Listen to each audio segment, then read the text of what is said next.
Hello friends, प्रथूस kitchen या चॅनलमध्ये आपले स्वागत आहे.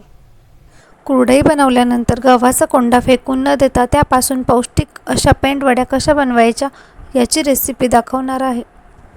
व्हिडिओ शेवटपर्यंत पहा. व्हिडिओ आवडल्यास लाईक, शेअर, सबस्क्राईब करायला विसरू नका.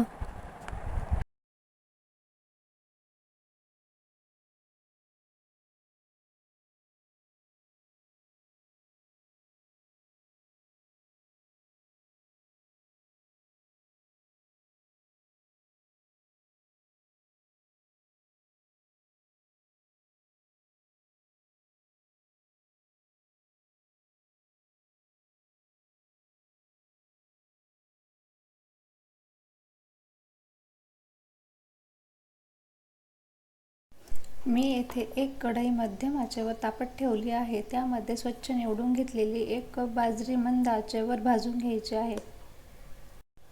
थोडासा लालसर रंग आला की गॅस बंद करायचा.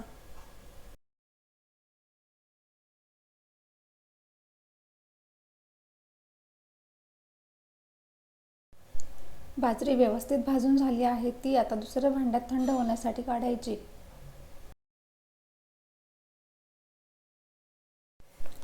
ज्या कपने 1 कप बाजरी घेतली होती त्याच कपने अर्धा कप तांदूळ स्वच्छ निवडून पुसून घेतले आहे. व्हिडिओमध्ये दाखवल्याप्रमाणे तांदूळ सुद्धा 4 ते 5 मिनिटे किंवा थोडासा रंग सोनेरी येईपर्यंत भाजून घ्यायचे.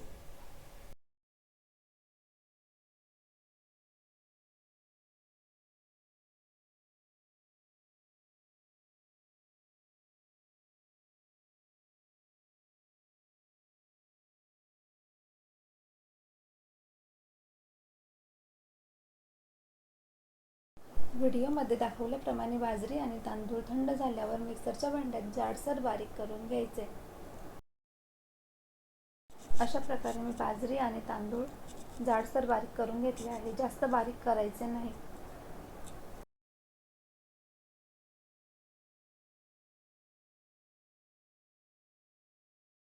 आता एक कढई तापत ठेवायची. त्यामध्ये 2 ते 3 चमचे तेल टाकायचे.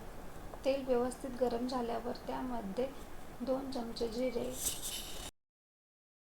1 चमचा किसून घेतलेलं लसूण, कुटून घेतलेली काश्मीरी मिरच्या 2 चमचे, हे सर्व व्यवस्थित परतून झालं की त्यामध्ये 2 कप पाणी घालायचे. मध्यम आचेवर याला चांगली उकळी येऊ द्यायची. चांगली उकळी आली की यामध्ये चवीनुसार मीठ आणि 3 ते 4 चमचे तेल टाकून व्यवस्थित एकत्र करायचे. तुम्ही तुमच्या आवडीप्रमाणे यामध्ये अजून मसाले टाकू शकता.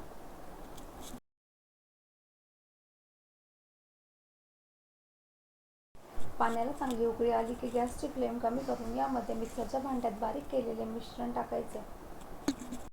थोडे थोडे मिश्रण टाकायचे आणि लगेचच एकत्र करायचे, नाहीतर त्याच्या घट्ट गाठी बनतात. हे मिश्रण अगदी रव्यासारखेच शिजवून घ्यायचे. मिश्रण जास्त घट्ट वाटत असेल तर त्यामध्ये गरम पाण्याचा वापर करायचा. मिश्रण जास्त पातळ देखील करायचे नाही.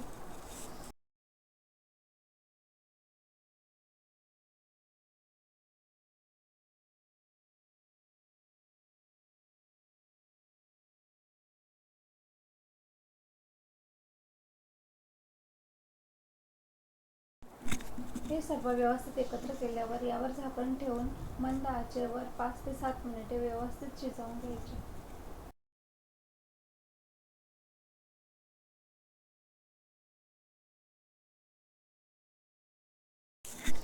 5 ते 7 मिनिटांनंतर पुन्हा व्यवस्थित एकत्र करायचे.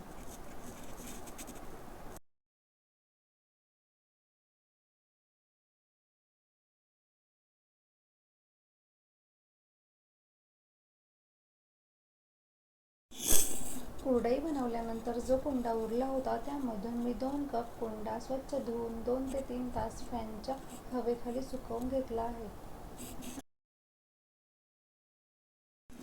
तयार केलेले मिश्रण यामध्ये टाकून व्यवस्थित गोळा मळून घ्यायचा.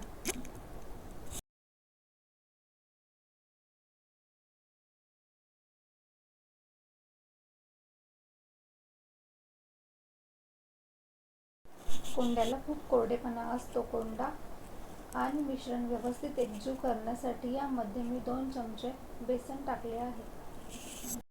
2 चमचे बेसन मी व्यवस्थित भाजून घेतले होते.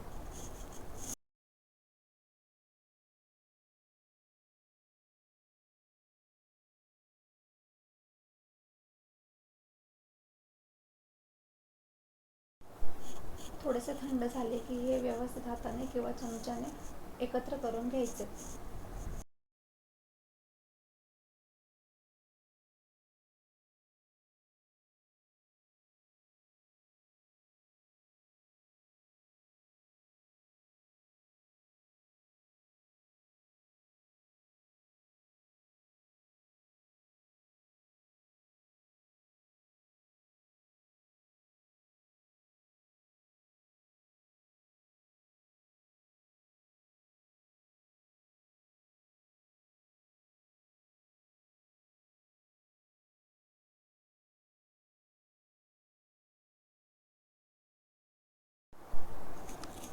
एका कुकरच्या भांड्याला तेल लावून घ्यायचे आणि त्यामध्ये हे पीठ टाकून 7 ते 8 मिनिटे मंद आचेवर वाफवून घ्यायचे.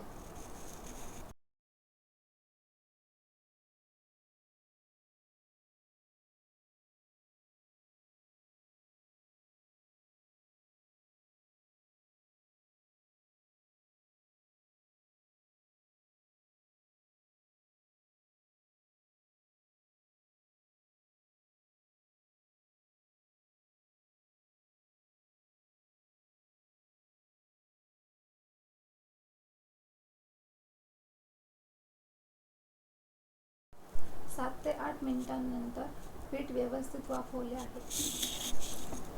व्हिडिओमध्ये दाखवल्याप्रमाणे याच्या पेंडवड्या थापून घ्यायच्या. थोडासा तेलाचा हात घेऊन अशा प्रकारे पेंडवडी बनवून घ्यायची.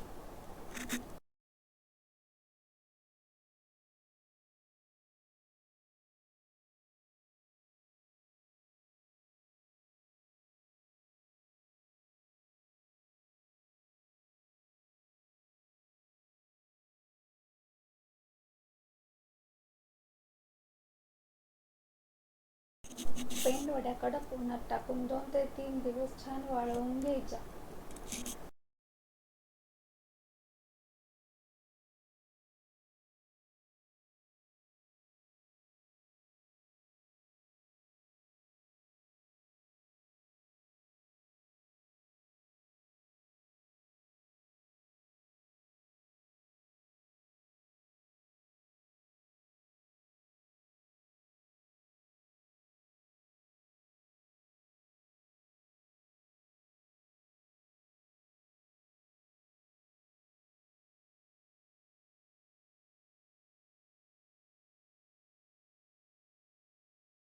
कशी वाटली रेसिपी कमेंट करून नक्की कळवा. व्हिडिओ आवडल्यास प्रथूस किचन या चॅनलला लाईक, शेअर, सबस्क्राईब करायला विसरू नका. धन्यवाद.